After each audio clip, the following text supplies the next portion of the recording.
NEET എക്സാമിന് ഇനി അധിക ദിവസങ്ങളൊന്നും ബാക്കിയില്ല. ഏതാനും ദിവസങ്ങൾ കൂടി ബാക്കിയുള്ള ഇങ്ങ് അടുത്തെത്തിക്കഴിഞ്ഞു. ഇനിയുള്ള ഈ കുറച്ച് ദിവസങ്ങൾ എന്തൊക്കെ കാര്യങ്ങളാണ് നിങ്ങൾ ശ്രദ്ധിക്കേണ്ടത്, അതിനെക്കുറിച്ച് ഞാൻ പറയാൻ പോണത്. ഫസ്റ്റ് ഓഫ് ഓൾ നിങ്ങൾ നിങ്ങളുടെ ഹെൽത്ത് നോക്കുക. നല്ല ആഹാരങ്ങൾ, നല്ല ഫുഡ് ഐറ്റംസ് ഒക്കെ കഴിച്ച് കോൺഫിഡൻ്റ് ആയിട്ട് ഇരിക്കേണ്ട സമയമാണ് ഇപ്പോൾ കടന്നു വരുന്നത്. ഫസ്റ്റ് തന്നെ നിങ്ങൾ എന്ത് ചെയ്യണം, പഠിക്കുന്ന കാര്യത്തിൽ പുതിയ ടോപ്പിക്കുകളൊന്നും പഠിക്കാൻ നിൽക്കേണ്ട.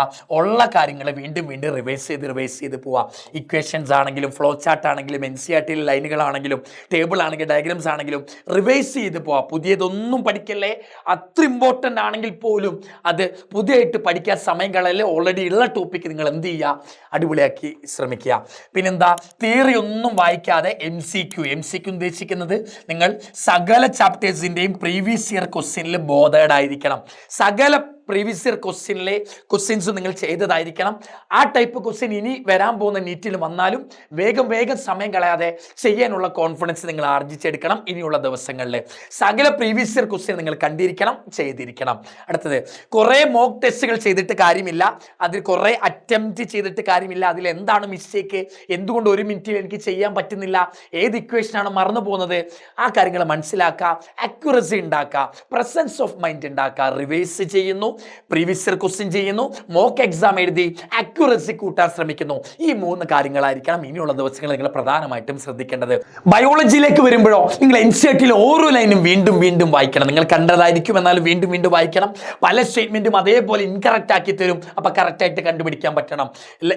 NCERT ലൈൻ വായിക്കുക, ഡയഗ്രാംസ് നോക്കുക, ടേബിൾസ് നോക്കുക, എക്സാമ്പിൾസ് നിങ്ങൾ കോഡിട്ട് പഠിച്ചതായിരിക്കും, വീണ്ടും കോഡ് റിവൈസ് ചെയ്യുക. കെമിസ്ട്രിയിലേക്ക് വരുമ്പോൾ ഫിസിക്കൽ കെമിസ്ട്രിയിൽ ഒരുപാട് ഫോർമുലാസ് ഉണ്ട്, അത് പഠിച്ചു വെക്കണം. ഓർഗാനിക്കിലേക്ക് വരുമ്പോൾ ചില നെയ്മഡ് റിയാക്ഷൻസ് ഉണ്ട്, മെക്കാനിസം ഉണ്ട്, അത് ഓർത്ത് വെക്കുക.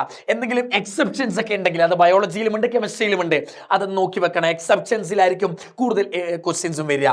ഫിസിക്സിലേക്ക് വരുമ്പോൾ നിങ്ങൾ ഫോർമുല വീണ്ടും ഫോർമുല ചെയ്യുന്നു, ക്വസ്റ്റ്യൻ ചെയ്യുന്നു, ഫോർമുല സെറ്റ് ആക്കുന്നു, ഫോർമുലയിലൂടെ ക്വസ്റ്റ്യൻ ചെയ്യുന്നു. അങ്ങനെ പല ടൈപ്പ് ക്വസ്റ്റ്യൻസ് ആദ്യം ചെയ്യുക. ക്വസ്റ്റ്യൻ ചെയ്യുമ്പോൾ തന്നെ ഇതാണ് ഫോർമുല എന്ന് ഓർക്കുക, അങ്ങനെ റിവൈസ് ചെയ്യുക. ക്വസ്റ്റ്യൻ നിന്ന് ഫോർമുലയിലേക്ക് പോവുക. ഫിസിക്സിന്റെ കേസിൽ ബയോളജി NCERT വായിക്കുന്നു, കെമിസ്ട്രിയിൽ ഫോർമുലാസും നെയ്മഡ് റിയാക്ഷൻസും ഒക്കെ റിവൈസ് ചെയ്യുന്നു.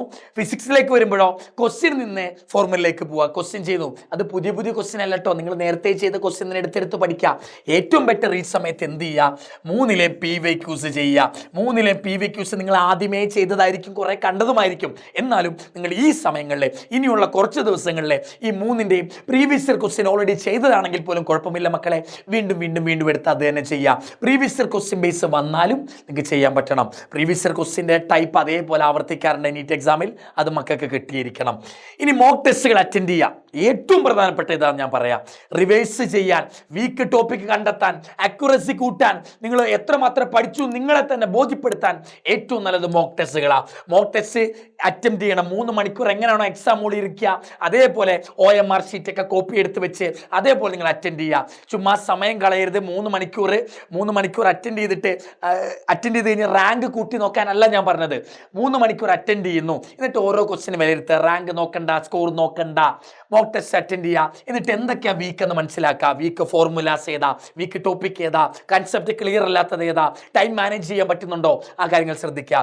എന്തൊക്കെയാണ് സില്ലി മിസ്റ്റേക്കുകൾ, ഏതൊക്കെയാണ് വീക്ക് ടോപ്പിക്കൽ, ടൈം മാനേജ് ചെയ്യാൻ പറ്റാത്തത് എന്തുകൊണ്ടാണ്, അത് മിസ്റ്റേക്കുകളൊക്കെ തിരുത്താൻ ശ്രമിക്കുക. അതിനുവേണ്ടി മാത്രം മോക്ക് എക്സാം ഉപയോഗിക്കുക, അല്ലാതെ റാങ്കും സ്കോറും ഒന്നും കൂട്ടാനല്ല. അടുത്തത് ഈ കാര്യങ്ങൾ കൂടെ എനിക്ക് പറയാനുണ്ട്. ഓവർ തിങ്ക് ചെയ്യല്ലേ. നിങ്ങളുടെ റാങ്കോ സ്കോറോ നിങ്ങൾ പല തരത്തിലും ചിന്തിക്കും. എനിക്ക് നീറ്റ് എക്സാം കിട്ടിയില്ലെങ്കിൽ എൻ്റെ വീട്ടുകാരെന്ത് കരുതും, എൻ്റെ അമ്മയും അച്ഛനും എൻ്റെ കൂടപ്പറപ്പുകളൊക്കെ എന്ത് കരുതും. അങ്ങനെ ഓവർ തിങ്ക് നിങ്ങൾ ചെയ്യാതിരിക്കുക. Just an exam. ഡോക്ടർ ആകണം എന്നൊരു ആഗ്രഹം വന്നു, ആ ആഗ്രഹം സാഫല്യമാക്കാൻ നമ്മൾ പോയി എഴുതുന്ന ഒരു എക്സാം മാത്രമാണിത്. ഒരുപാട് ഓവർ തിങ്ക് ചെയ്യാൻ പാടില്ല മക്കളെ. ഓവർ തിങ്ക് അവോയ്ഡ് ചെയ്യാം. റാങ്കോ മാർക്കോ മോക്ക് എക്സാമിൽ എന്തുമായിക്കോട്ടെ നിങ്ങൾ മൈൻഡ് ചെയ്യണ്ട. നിങ്ങളുടെ മിസ്റ്റേക്കുകളും തിരുത്തുക മോക്ക് എക്സാമിലൂടെ. റാങ്കും മാർക്കും കൂട്ടാൻ നിൽക്കണ്ട. സ്റ്റഡി കണ്ടിന്യൂസ്ലി, ബ്രേക്ക് എടുക്കാതെ സ്റ്റഡി ചെയ്യില്ലേ. നിങ്ങളിപ്പോൾ ഒരു ദിവസം എനിക്ക് തോന്നുന്നു 6 മണിക്കൂർ 7 മണിക്കൂർ ഉറങ്ങിക്കഴിഞ്ഞാൽ 6 മണിക്കൂർ എന്തായാലും ഉറങ്ങണം. ഉറക്കം കുറയ്ക്കാനും ഞാൻ പറയില്ല, ബാക്കി എല്ലാ പരിപാടികളും നിങ്ങൾ ഒഴിവാക്കിക്കോ. 2 കാര്യങ്ങൾ, ഒന്ന് ഉറക്കം കുറയ്ക്കുന്നത് നടത്തരുത്, ഒന്ന് ഉറക്കം കുറയ്ക്കാനേ പാടില്ല. 2 മോക്ക് എക്സാം എഴുതുകയും വേണം. ഉറക്കം കുറയ്ക്കാനും പാടില്ല, മോക്ക് എക്സാം എഴുതുകയും വേണം. ഈ 2 കാര്യങ്ങൾ നിങ്ങൾ ഫോളോ ചെയ്യണം. 6 മണിക്കൂർ ഉറങ്ങിക്കഴിഞ്ഞാൽ ബാക്കി 18 മണിക്കൂറുണ്ട് ദിവസത്തിൽ. എല്ലാ കാര്യങ്ങളും കഴിഞ്ഞാൽ ബാക്കി ഒരു 16 മണിക്കൂർ കിട്ടുമെന്നിരിക്കട്ടെ. ഈ 16 മണിക്കൂറും ഒറ്റ ഇരുത്തം ഇരിക്കരുത്. ഇതിനിടയ്ക്ക് പ്രോപ്പറായിട്ടുള്ള ബ്രേക്ക് കൊടുക്കണം. സാർ നീറ്റ് എക്സാം ഇങ്ങനെ വന്നല്ലോ, അടുത്ത് വന്നല്ലോ, ബ്രേക്ക് കൊടുക്കാൻ സമയമില്ല. ബ്രേക്ക് എന്ന് പറഞ്ഞാൽ 1 മണിക്കൂർ ബ്രേക്ക് അല്ല, ഒരു 10 മിനിറ്റ് ബ്രേക്ക് കൊടുത്താൽ മതി. ഓരോ 1 മണിക്കൂർ പഠിച്ചാൽ 10 മിനിറ്റ് ബ്രേക്ക്, അടുത്ത 1 മണിക്കൂർ പഠിച്ചാൽ 10 മിനിറ്റ് ബ്രേക്ക്, അങ്ങനെ കൊടുക്കുക. ടൈം എടുത്ത് പഠിച്ചാലേ നമ്മുടെ തലയിലേക്ക് വൃത്തിക്ക് കയറുള്ളൂ.